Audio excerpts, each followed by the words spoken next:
is about the most prolific serial rapist and serial killer in the U.S. history.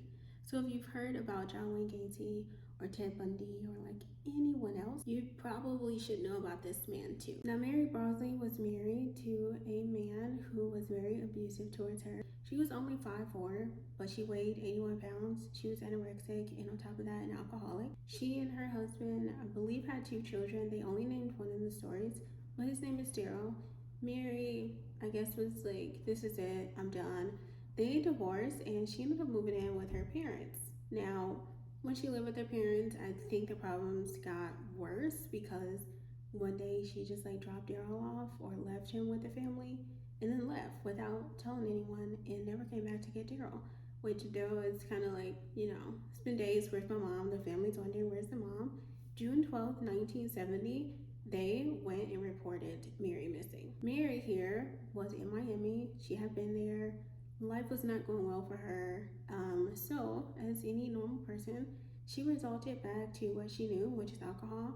One day, she decided to go out because at this time, it was December 31st, 1970, which was 6 months later.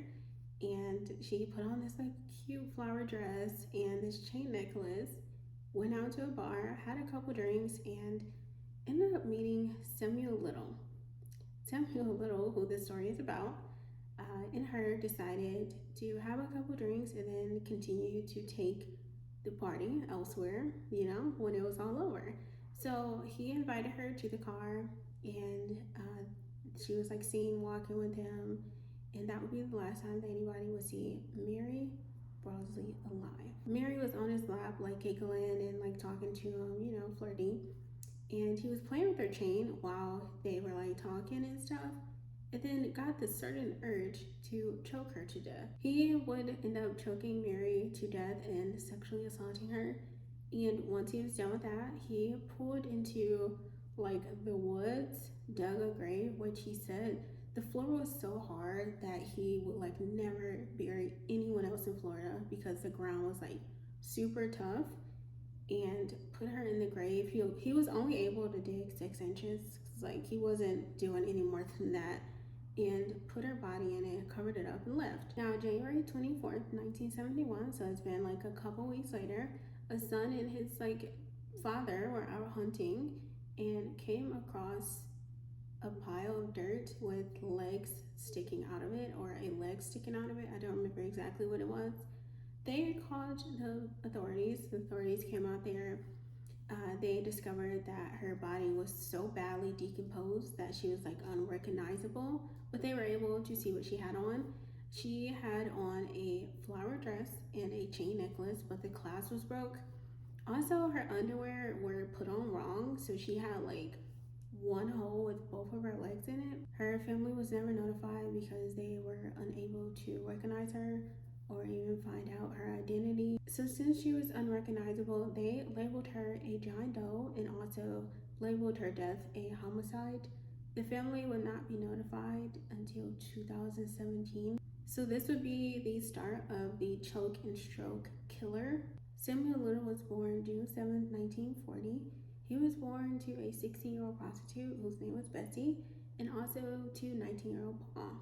Now, Samuel was mainly raised by his grandmother, and in kindergarten, Samuel inappropriately touched his teacher's neck, which was a huge red flag, and it only got worse as his like teenage years went on, because most boys his age would be like out playing sports or collecting Pokemon cards or something. Samuel was inside of his house collecting crime scene photos in like magazines, specifically of women being choked. By 1960, he was arrested in 8 different states for various things like theft, assault, robbery, whatever you can think of, he was arrested for. So in 1961, he was arrested and actually sentenced to 3 years for breaking into a furniture store.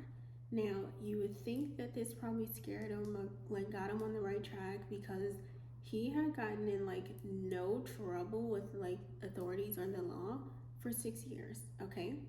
Now, this is like when everything began. By 1975, he was arrested over 25 times and served like over 10 years in prison.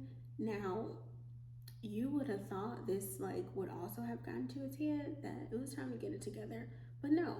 So Samuel, while he was in jail for, you know, time and time again, overall those 10 years, he learned how to box and quoted and said that he would have been a champion boxer and he could have like took it professionally, which is like, I think we all basically gloat about ourselves. So 1975, yeah, he's been released and he's got like a new look on life. He decides from now on, I'm going to start punching the women that I choose, knocking them out, sexually assaulting them, and strangling them. That'll work so much better. And also, he wants to now pick the ones that no one would believe, or in his words, no one would miss. He said in his words, he was not picking like the governors or like the senators or like anyone important. He was picking the ones that like were a problem to society. He now had a new target, and his target would be specifically drug addicts, prostitutes, black women, mentally disabled women. You get it. The list goes on, okay? But you know specifically his type, right? So now Samuel decided to move to Tennessee, state to state. This is what he does. He moves to Tennessee and meets Martha Cunningham, who was only 34.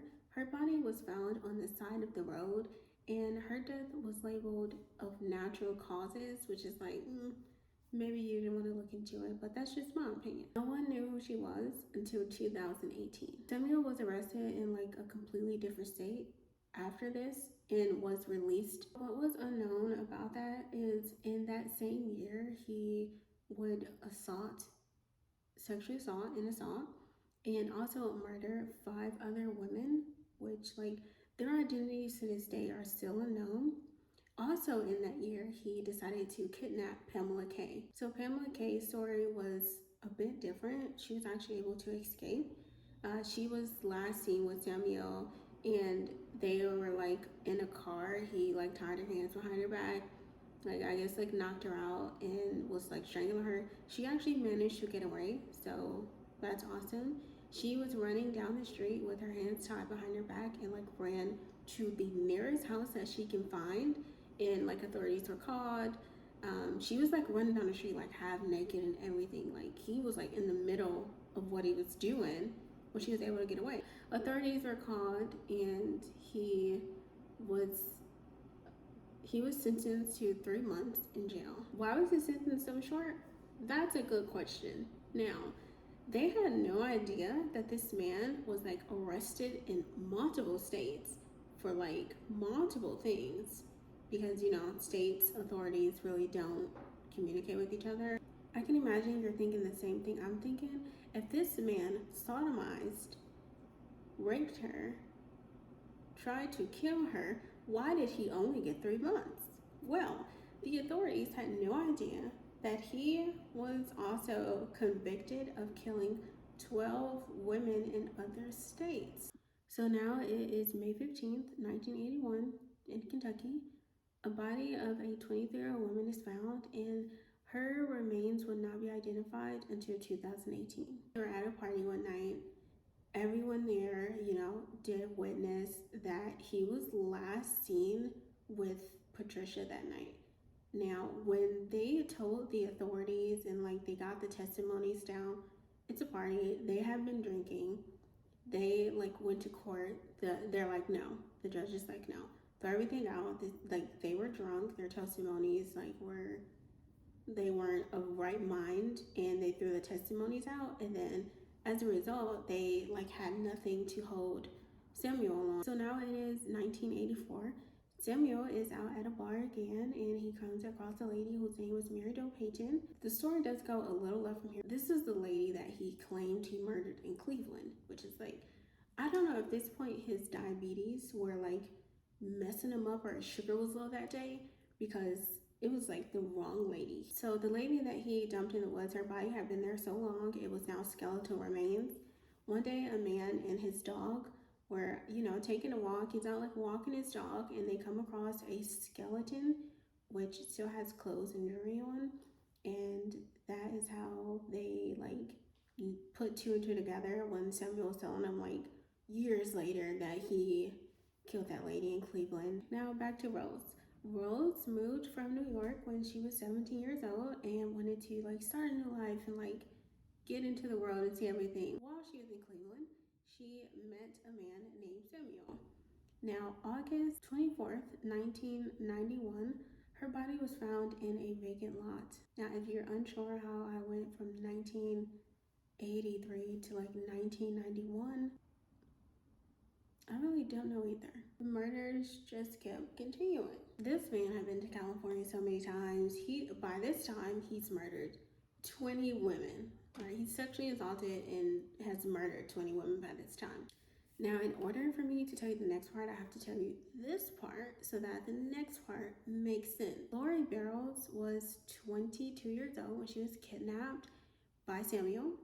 And even though she was assaulted and strangled, she like outsmarted this man. So Lori was sexually assaulted and strangled, and he's thinking he's done. He's, normal day, everything's fine, what he normally does.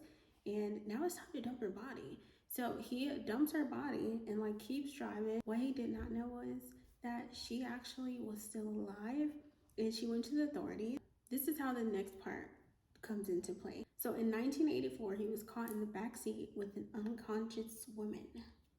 Yeah, stupid. Yeah. So the cops are like, hey man, something's not right. This lady's unconscious. You're in the back seat with her. What's going on here? Her name is Tanya Jackson. He was arrested and taken to jail. Then they connected the dots. Remember Lori, who played dead? Yeah. I don't really know what made him go back to the same city or state that he murdered or attempted to murder Lori in, but he went back. Anyways, he was arrested, and for both of them, sexual assault, attempted murder, whatever, he was given 4 years. I don't know if he was on like his best behavior when he was in jail. I'm like assuming, because I believe he's like a narcissist at this point, that you just keep on getting out of jail. He was like released after the 2.5 years, and I'm guessing placed on probation or fighting his demons or something, because after those 6 months, it's like now 1987, he's out. He moves back to Florida. New place, new space, because this man has committed 10 more murders. Now, how you have the ability at 47 to keep doing what you started doing years before, I'll never know. But I know that men are like strong and they have like strength for years. So between 1988 and 1977, he has murdered 16 more women that he like came forward and told them about that he did, during his interviews with the FBI like years later.